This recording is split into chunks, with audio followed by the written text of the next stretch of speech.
Hello viewers, welcome to Science TV 7 p.m. news with me Edna Kaindi, and that is my sign name, and my sign language interpreter doing the voicing Irene Chibiwot.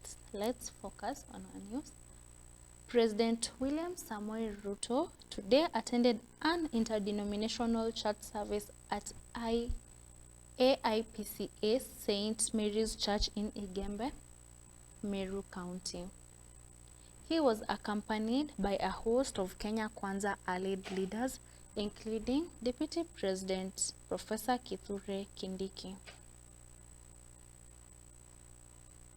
Addressing the congregation, the president urged Kenyans to embrace peace and coexistence, commending residents for their continued support of the Kenya Kwanza administration. Ruto also pledged to support the development of the church, reaffirming his government's commitment to partnering with faith-based institutions in fostering community growth. Mogeni kaere, Bwana Yesu asifiwe. Hebu mnisalimie hewani nione hivi watu wa Meru. Asanteni sana, tafadhali tuketi chini. Kwanza mimi nataka nimshukuru Mungu kwa kutupatia nafasi tufike hapa siku ya leo. Baba wetu Askofu Njuguna na maaskofu wale wengine wote, ndugu wananchi wa hapa Meru na hapa Igembe na sehemu hii ya Kadhelwa, mimi nataka niseme asante sana kwa kutukaribisha hapa leo. Wacha nichukue nafasi hii tena nirudie niseme asanteni sana kwa kura zenu, kwa maombi yenu, kwa ushirika wenu na kwa kutuunga mkono ili tuweze kutekeleza majukumu mliotupatia tukiongoza serikali ya taifa letu la Kenya. Leo mimi nimefika hapa kwa mwaliko wa kanisa letu la AIPCA. Na tumekuja hapa ili kukamilisha kanisa ambayo mlianzisha. Tumekuja hapa kwa sababu kwanza sisi ni Wakristo. Na kwa sababu sisi ni Wakristo, tuko na majukumu tumepatiwa na Biblia ya kujenga na kueneza neno la Mungu.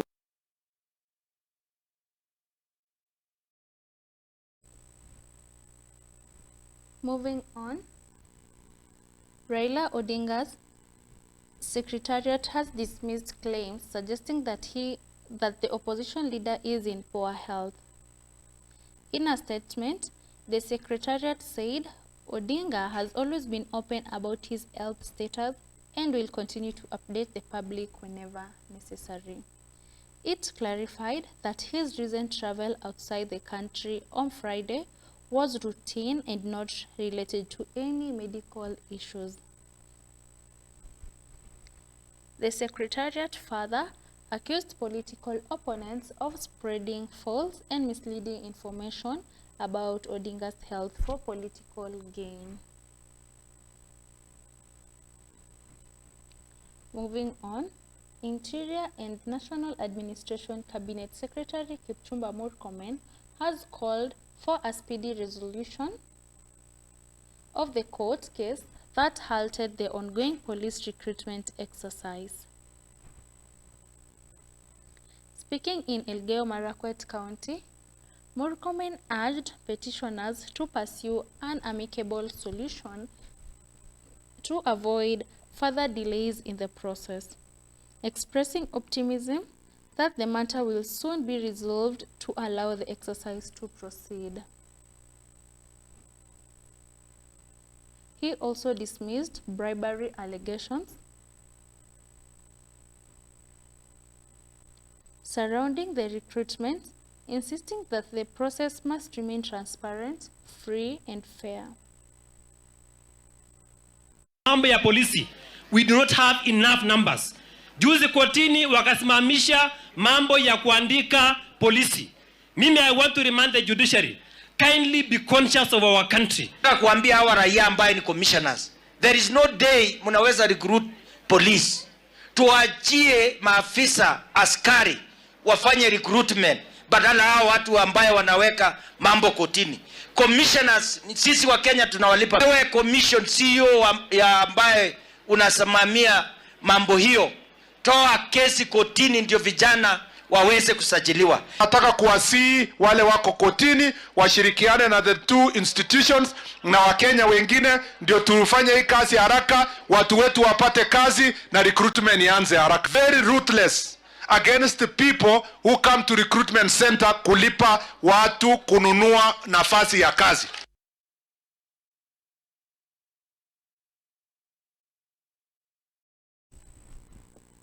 The World Teachers' Day is being marked at the Kasarani International Stadium, celebrating the vital role teachers play in shaping societies across the globe. With Sub-Saharan Africa facing a shortage of over 50 million teachers, education stakeholders are calling on government to urgently address challenges such as inadequate staffing, poor training, limited funding, unfair employment terms, and gender inequality in the education sector.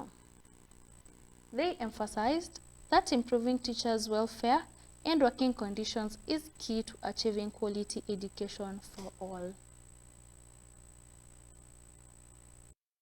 To thank the teachers, because in the next 2 or 3 weeks, exams are starting, where 3.4 million children will be sitting for the exams. These teachers have taught them. These teachers have prepared them. These teachers are working with them. We want to appreciate the teachers for the job well done. I take this opportunity, therefore, to acknowledge the invaluable support of our partners and stakeholders whose contribution continue to elevate the teaching profession. It has rightly been put across. They have done us proud by supporting us. It is this partnership that has exemplified the power of cross-sectional collaboration in advancing education excellence and social transformation. As a commission, we have adopted a people-centric approach as we serve Kenyan teachers. Ladies and gentlemen, as we mark this day, let us reaffirm our collective commitment to recasting teaching as a collaborative profession, one that thrives on shared purpose, mutual respect, and continuous learning. Let us invest in our professional development, promote inclusive dialogue beyond systems, and empower our teachers to lead, innovate, and inspire. To every teacher across this country and beyond, we salute you because you are the light of our Kenyan nation.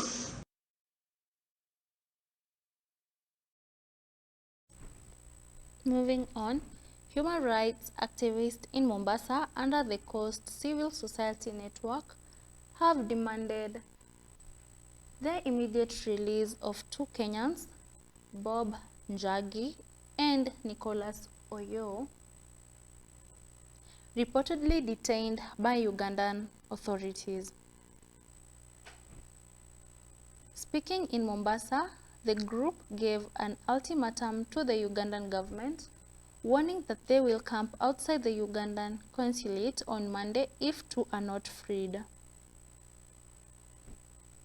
The activists also urged President William Ruto and Foreign Affairs Cabinet Secretary Musalia Mudavadi to intervene and secure the unconditional release of the duo. Mudavadi, the backstop with him, tunaambia bunge letu la Kenya, they must intervene. We want Bob Njagi arudi haraka iwezekanavyo akiwa safe. Vile vile tumeona kumekuwa na illegal rendition. Wakenya wakichukuliwa hapa, hata 2010 Wakenya wakipelekwa Uganda. Na serikali iko pale. Katiba yafai to protect. You've never spoken about this. You're being paid a salary. What are you doing at the East African Legislative Assembly? Our message is to the leaders. Kenyans are being abducted left, right, and center. And you have normalized this. It will come a time when these crimes that you are trying to normalize are going to come to your doors. So it is upon him to use his post as the president to ensure that those Kenyans are safe and are brought back in Kenya.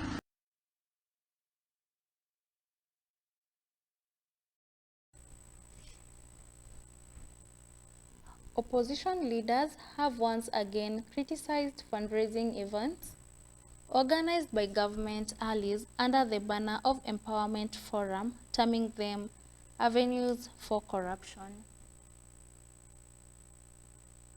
Speaking at Mahira grounds in Malava, DAPK party leader Eugene Wamalwa accused National Assembly Speaker Moses Wetangula of engaging in partisan politics instead of maintaining neutrality as head of the legislative arm.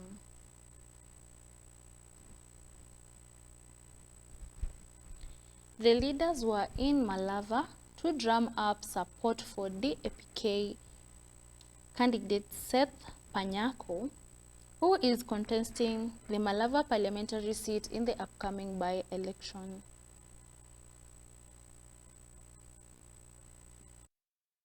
Kenya are controlled by the Constitution of Kenya. Sisi tulipiga kura ya kuleta maendeleo. Hatukupiga kura ya kurudisha harambee ya Moi.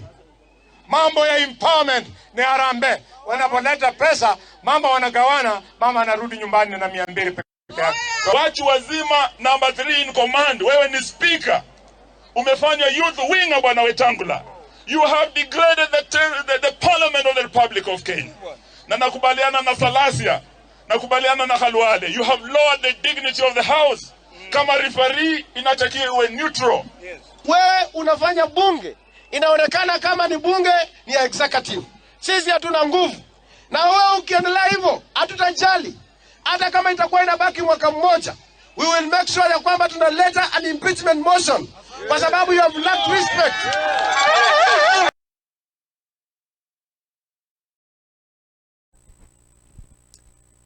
On to our final news. Energy Cabinet Secretary Opiyo Wandayi has warned Kenyans against tampering with electricity installations, saying such actions endanger lives and undermine national development efforts. Speaking in Chesumei constituency, Nandi County, the commissioning of the last mile connectivity project, Wandayi said the government will take firm action against those found destroying power lines and transformers.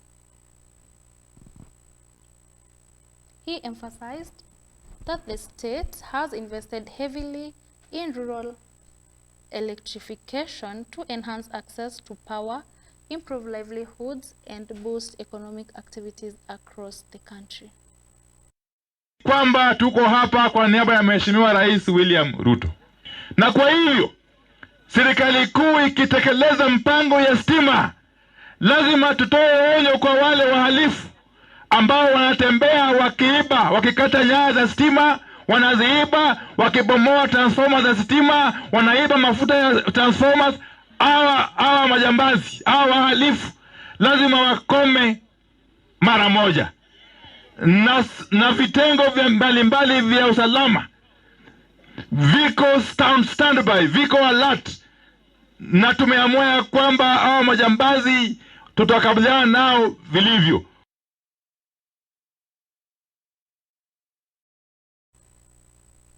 We're having a short commercial break and we'll be back with sports news.